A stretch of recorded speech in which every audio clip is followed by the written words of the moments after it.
देखिए, differential equation से हम लोग कुछ क्वेश्चन सॉल्व करेंगे।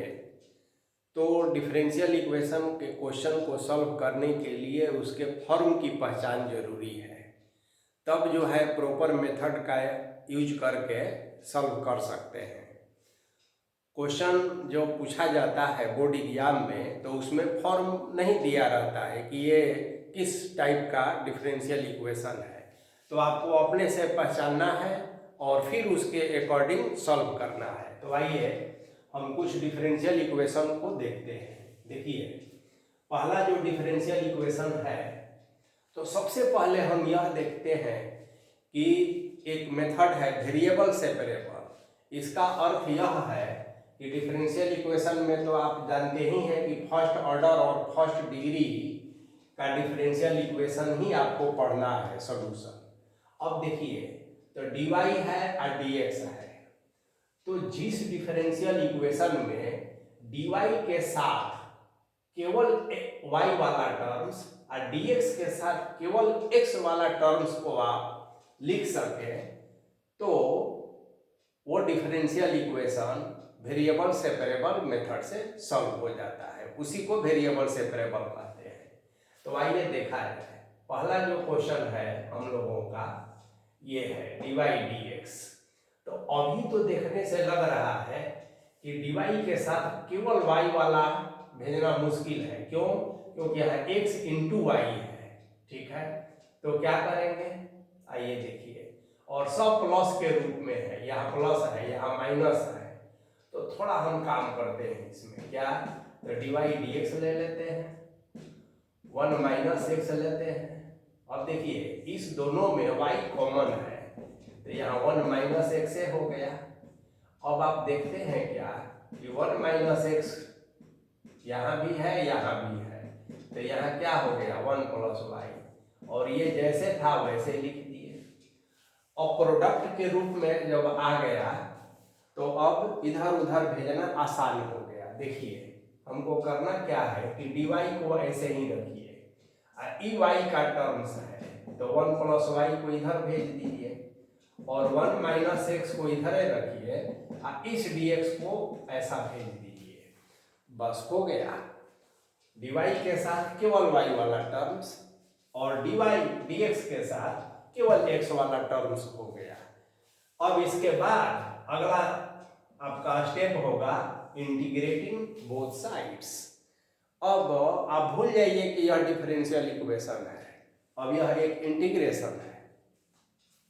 इंटीग्रेट किया जाए तो देखिए 1 प्लस वाई है, तो इसका इंटीग्रेशन आप जानते हैं, log 1 प्लस वाई हो जाएगा, इजिकल टू यह दो भाग में टूट जाएगा, x I x D x. This implies that log, देखिए log के साथ जब भी लिखा जाए तो एक मॉडुलस साइन लगा देना है, तो log 1 प्लस वाई, क्योंकि log नेगेटिव के लिए डिफाइन नहीं होता है इसीलिए, तो इंटीग्रेशन dx का x होता है और इसका x स्क्वायर बाई 2 और कोई कॉन्स्टेंट c लगा देते हैं और बस यही आंसर हो जाता है। तो इसको जनरल सॉल्यूशन कहा जाता है, डिफरेंशियल इक्वेशन का जनरल सॉल्यूशन। इसमें एक कांस्टेंट ऑफ इंटीग्रेशन रहता है। कभी कभी क्वेश्चन में आपसे पूछा जा सकता है कि पार्टिकुलर सॉल्यूशन इसका निकालिए, तो जो पार्टिकुलर सॉल्यूशन दिया रहे पूछा जाएगा तो x और y का मान कुछ दिया हुआ रहेगा। अब आपको करना क्या है कि इतना काम तो करना ही करना है। अब इसमें एक में x बराबर 0 और y बराबर 1 जो भी वैल्यू दिया रहे इसमें पुट कर देना है, तो कैपिटल C का वैल्यू निकल जाएगा और फिर इसी इक्वेशन में कैपिटल C का मान रख दीजिए, जो वैल्यू निकला है, तो वही पार्टिकुलर सॉल्यूशन हो जाता है। चलिए, अब हम लोग क्वेश्चन नंबर 2 पर विचार करें। क्वेश्चन नंबर जो 2 है, यहाँ देखिए x square y d x, x cube plus y cube d y. अब आप कहेंगे कि ये तो डी वाई डी एक्स के रूप में है, ये अलग अलग है, तो कोई बात नहीं है, आप इसको रीराइट कर सकते हैं। देखिए x square y d x is equal to x cube plus y cube और dy कह दीजिए। दिस इम्प्लाई दैट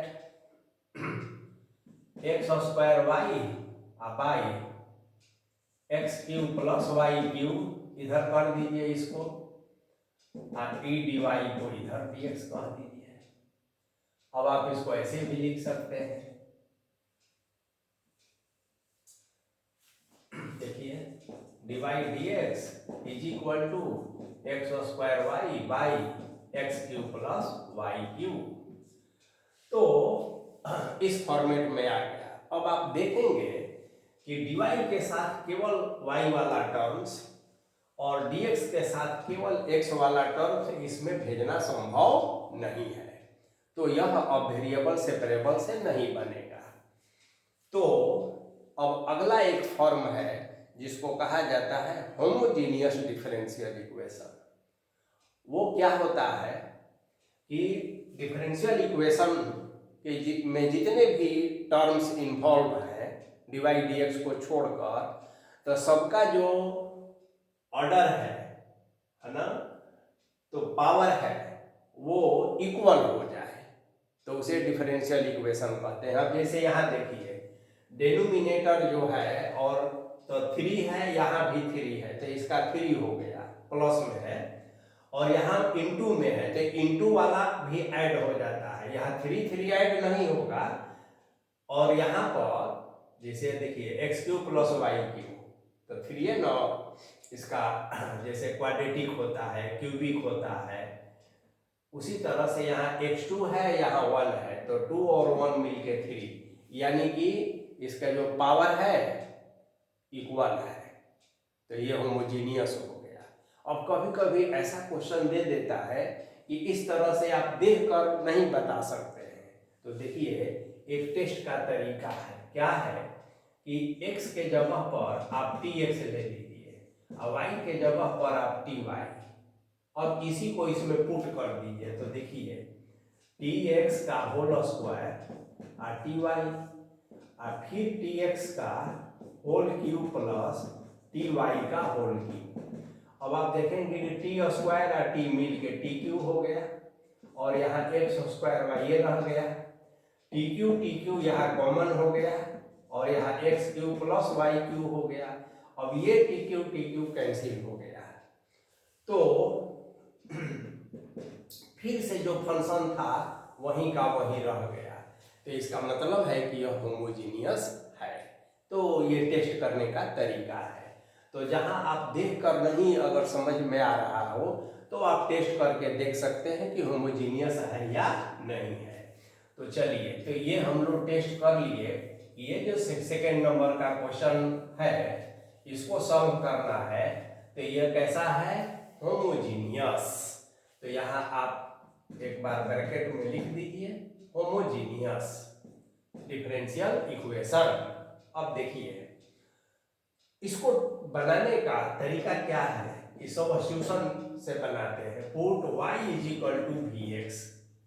अब डिफरेंशिएट भी करना होगा, dy dx is equal to dv dx है ना into x, product of two function, और v इंटू एक्स का 1 होता है। अब इस दोनों वैल्यू को हम दिए हुए डिफरेंशियल इक्वेशन में पुट कर देते हैं, तो आइए देखा जाए। तो देखिए dy dx के जगह पर तो आप क्या लिखेंगे, dv dx इंटू एक्स लिखेंगे ना, आप plus v is equal to x square तो एक्स स्क्वायर है, और y के जगह पर vx रखना है, एक्स क्यूब तो एक्स क्यूब है, और y के जगह पर vx का क्यूब रखना है। अब एक लाइन और सॉल्व कर दीजिए इसको, dv dx into x plus v। अब देखिए x और एक्स स्क्वायर मिल के एक्स क्यूब हुआ, और यहाँ एक्स क्यूब और एक्स क्यूब कॉमन निकला, तो न्यूमरेटर और डिनोमिनेटर दोनों में एक्स क्यूब हो गया जो कैंसिल हो जाएगा, तो यहाँ क्या बचा, v बाई यहाँ 1 प्लस v क्यूब बचा ना, तो केवल यहाँ v बचा और यहाँ 1 और यहाँ v क्यूब बचा। अब this imply that dv dx कह दीजिए x v को उधर लेके चले जाइए, तो देखिए v 1 plus we Q minus v कह दीजिए, थोड़ा इसको सिंप्लीफाई कर दीजिए 1 बाई वी क्यू, तो ये तो v ही रह जाएगा, और इससे गुणा करेंगे तो माइनस v हो जाएगा, देख रहे हैं, ठीक है, अब माइनस v का पावर 4 हो जाएगा, ठीक बात है, यानी ये भी और ये भी कैंसिल हो जाएगा। अब यदि आप ध्यान से देखेंगे तो dv dx इंटू एक्स बराबर minus v4 by 1 plus we Q. अब यह v और x में आ गया, y x में था लेकिन यह v x में आ गया, अब यह वेरिएबल सेपरेबल हो जाएगा, यानी dv के साथ केवल v वाला टर्म्स और dx के साथ केवल x वाला टर्म्स को अब आप कर सकते हैं। तो होमोजेनियस है, इतना दूर आपको बढ़ना है और फिर ऑटोमेटिकली यह वेरिएबल सेपरेबल के रूप में आ जाएगा, तो फिर उसी तरह से अब वेरिएबल सेपरेबल कर दीजिए। तो देखिए अब आगे हम इसमें कर देते हैं, यहीं पर देखिए, तो अब आप क्या करेंगे, तो आप यही ना करेंगे कि dv को ऐसे ही रखिए, ओके, और ये 1 प्लस वी क्यू को इधर कर दीजिए और v4 को नीचे कर दीजिए, अब माइनस यहाँ रहेगा ही, इधर रखिए, और dx को ix है तो x 1 बाई एक्स हो जाएगा और यहाँ dx हो जाएगा।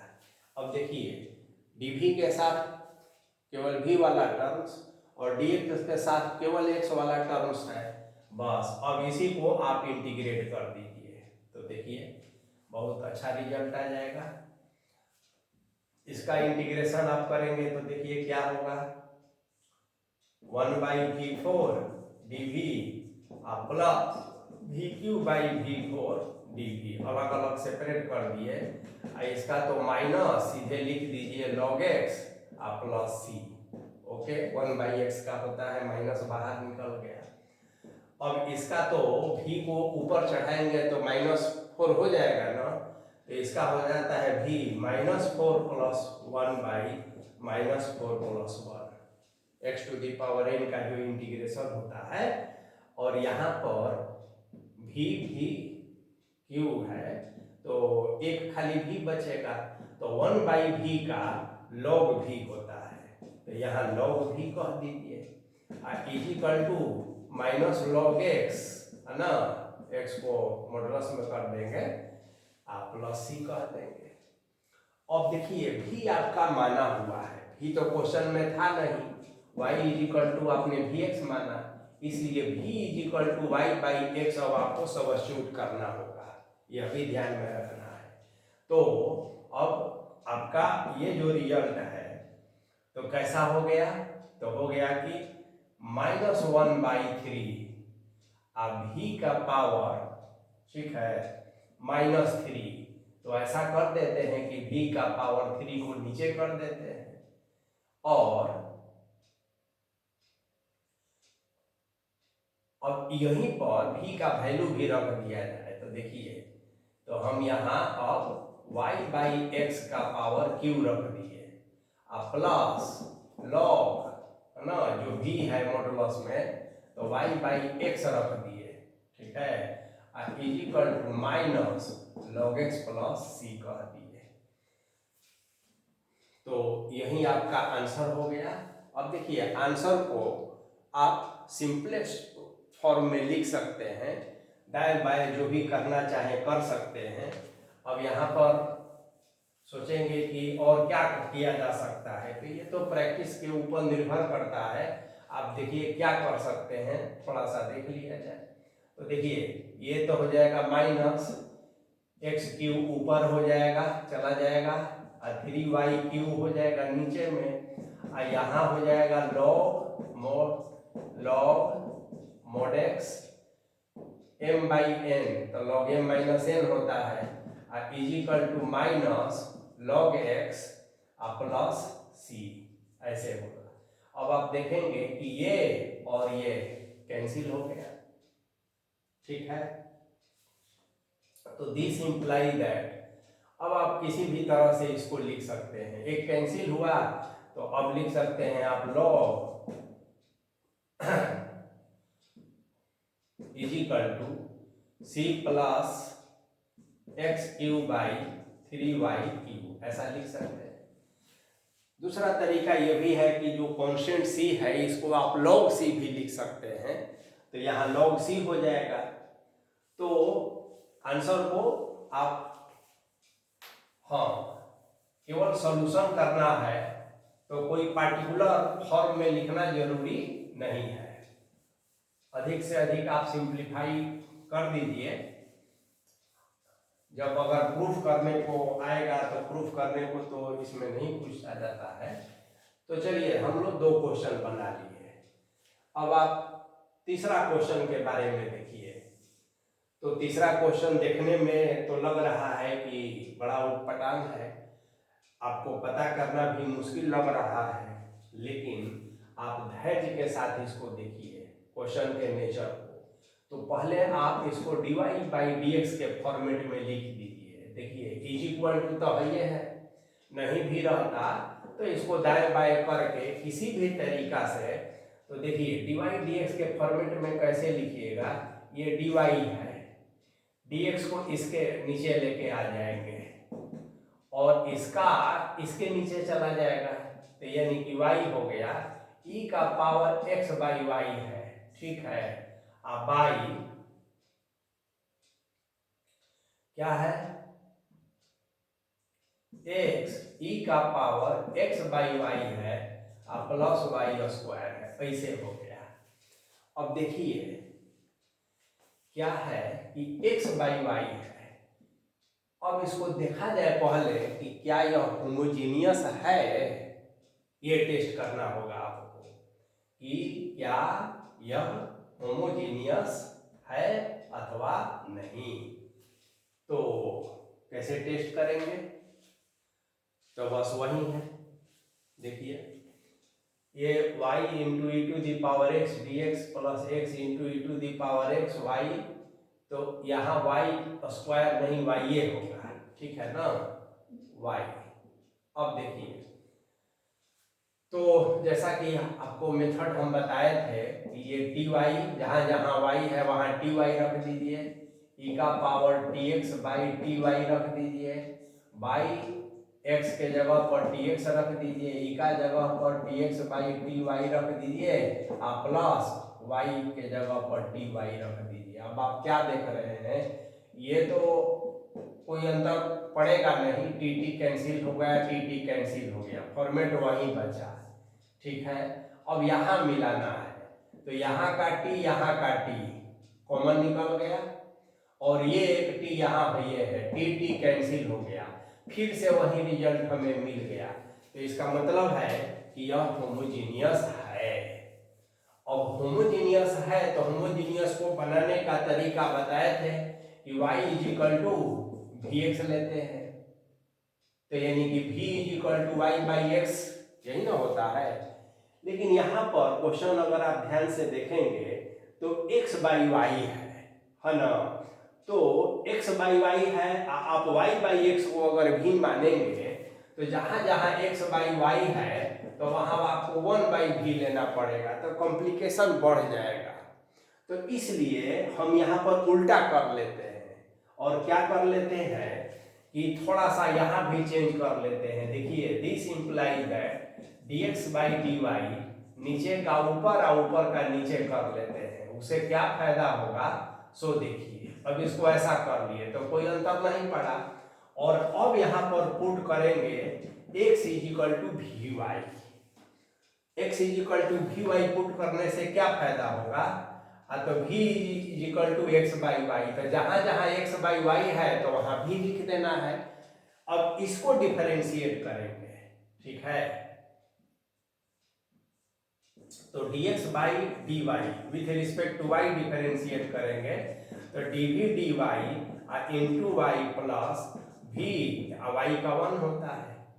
तो बस अब इस दोनों मान को अब इसमें रखेंगे। अब जैसे उस क्वेश्चन को बनाए थे उसी तरह अब इसको बनाएंगे बस।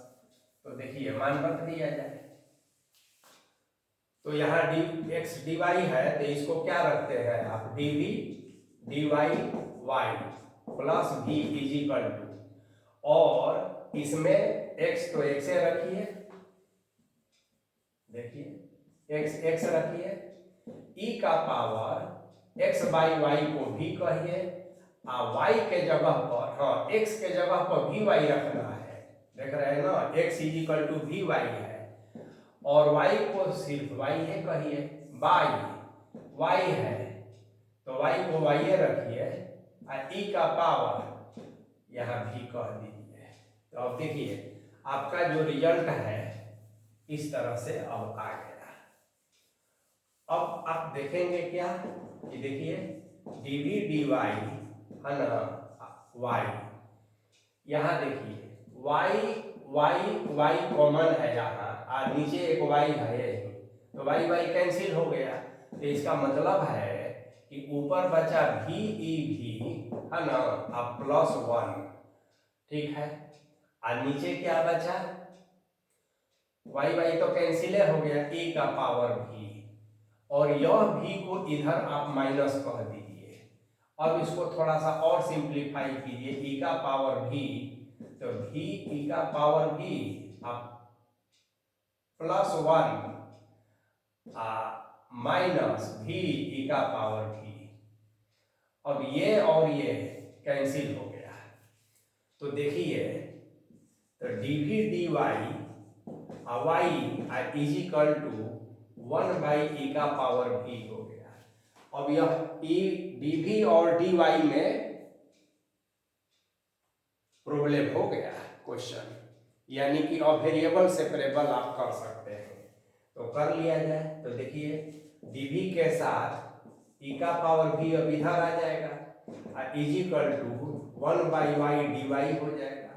अब इंटीग्रेट कर दीजिए, e v रहेगा, इज इक्वल टू ये log y हो जाएगा, प्लस c हो जाएगा। और v बराबर तो आप जानते ही है कि x बाई y है, ठीक है, इज इक्वल टू यहाँ log हो गया, mod y हो गया, प्लस c हो गया, तो यहाँ यही आंसर हो गया। चलिए तो ये हम लोग तीसरा नंबर का क्वेश्चन बनाए। अब देखिए चौथा क्वेश्चन,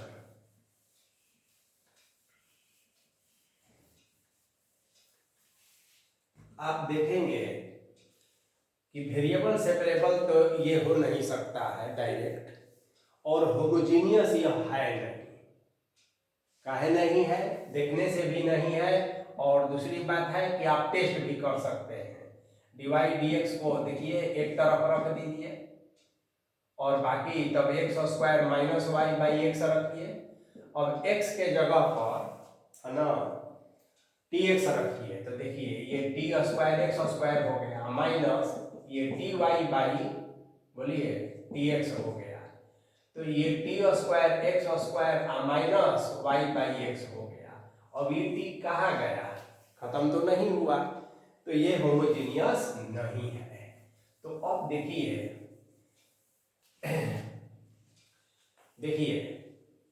यह फर्स्ट ऑर्डर और फर्स्ट डिग्री का डिफरेंशियल इक्वेशन है,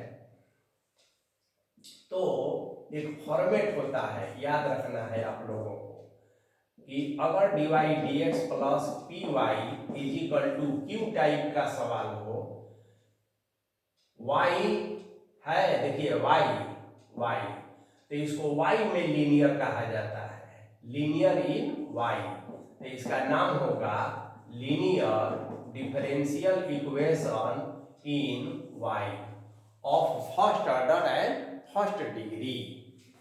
अब जब y में लीनियर है तो p और q क्या होगा, तो x का कोई फंक्शन होगा या कोई कांस्टेंट होगा, तो इसी को कहा जाता है linear differential equation in y of first order and first degree.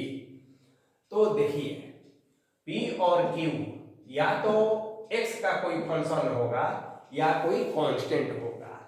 अब आपको कोई भी क्वेश्चन सामने हो तो देखना होगा कि इस फॉर्मेट में है कि नहीं। तो आप देखिए, तुलना कीजिए इस फॉर्मेट का। तो dy dx ठीक है, y ठीक है, और p के जगह पर 1/x यहाँ है। तो देखिए हियर p = 1/x, और यहाँ q के जगह पर x² का फंक्शन है, तो q = x²। ठीक है, कांस्टेंट भी रह सकता है, हाँ, y का फंक्शन नहीं रहना चाहिए। जब भी रहेगा तो y के बगल में y तो रहेगा ही रहेगा, x का कोई फंक्शन रहेगा या कांस्टेंट रहेगा। यहाँ भी x का ही फंक्शन रहेगा या कांस्टेंट रहेगा, जो q हो जाता है। तो p और q, तो दिया हुआ क्वेश्चन आपका एक लाइन आप लिख देंगे कि this is a linear differential equation in y।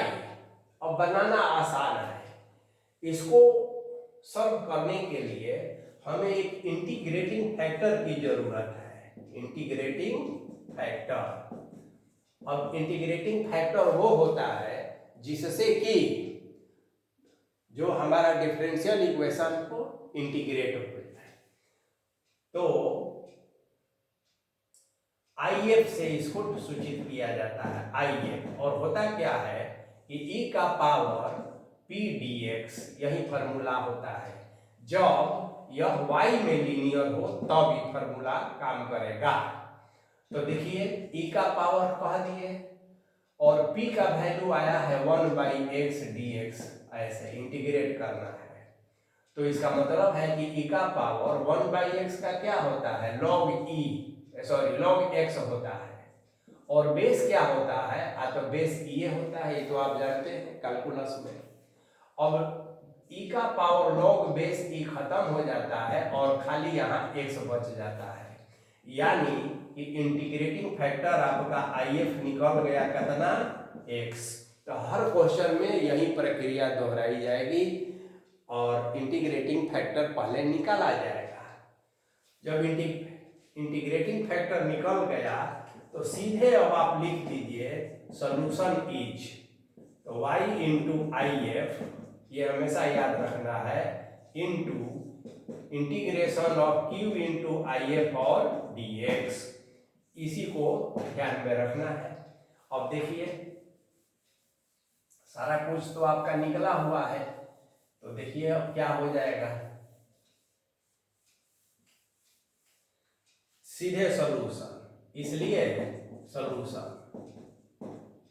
तो y को तो y लिखेंगे, IF कितना आया है, तो x आया है, इंटीग्रेशन q कितना था, तो x² है, IF कितना आया है, x आया है, फिर इसको करके और एक कांस्टेंट तो लगाएंगे ही लगाएंगे।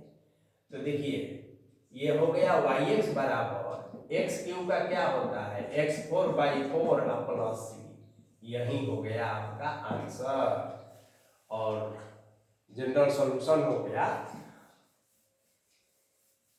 अब इसी को आप चाहेंगे तो थोड़ा इधर उधर भी कर सकते हैं x y को। तो ये क्वेश्चन नंबर 4 हुआ। अब देखिए जो क्वेश्चन नंबर 5 है, तो यहाँ पर x है, यहाँ भी x है, तो यह x में लीनियर है। यह भी एक लीनियर डिफरेंशियल इक्वेशन ही है, लेकिन किस में लीनियर है, तो x में लीनियर है। ठीक है, तो देखिए अब जब x में लीनियर है तो उसका फॉर्मेट ऐसे होता है, dx dy plus px = q। अब यहाँ p जो है ना y का फंक्शन होगा, q y का फंक्शन होगा या कांस्टेंट होगा। अब इस फॉर्मेट पर यदि इसको देखेंगे तो p बराबर 1/y हो जाएगा और q बराबर खाली y हो जाएगा। अब इसका इंटीग्रेटिंग फैक्टर का फॉर्मूला हो जाएगा e का power integration of p dy हो जाएगा, उल्टा हो जाता है। अब इसका भी e का पावर निकालेंगे और संयोग से ये भी 1/y है, तो 1/y dy, इसका मतलब है e का पावर log y, कुछ अलग अलग भी रह सकता है, टू दी बेस ही इसका मतलब y है। तो इसका भी आई एफ जो है वह ये आ गया। इसलिए सोल्यूशन इज, वहां y इंटू आई एफ था तो यहाँ x इंटू आई एफ होगा, integration of q into I F, वहां dx के रिस्पेक्ट में करते थे, यहाँ dy के रिस्पेक्ट में करेंगे, प्लस c कह देंगे। अब x और आई एफ कितना आया है y, यहाँ हो गया y और आई एफ कितना है तो y है, और dx प्लस c हो गया। अब वाई स्क्वायर का जानते हैं आप, वाई क्यू बाई 3 हो जाएगा और यही आपका आंसर हो जाएगा। तो डिफरेंशियल इक्वेशन में इसी तरह के क्वेश्चंस पूछे जाते हैं। अब हर टाइप के क्वेश्चंस का प्रैक्टिस आप करेंगे, फिर नेक्स्ट क्लास में कुछ और डिफिकल्ट क्वेश्चन के साथ हम लोग 4-5 क्वेश्चन और करेंगे। तब तक आप प्रैक्टिस अपना करते रहें।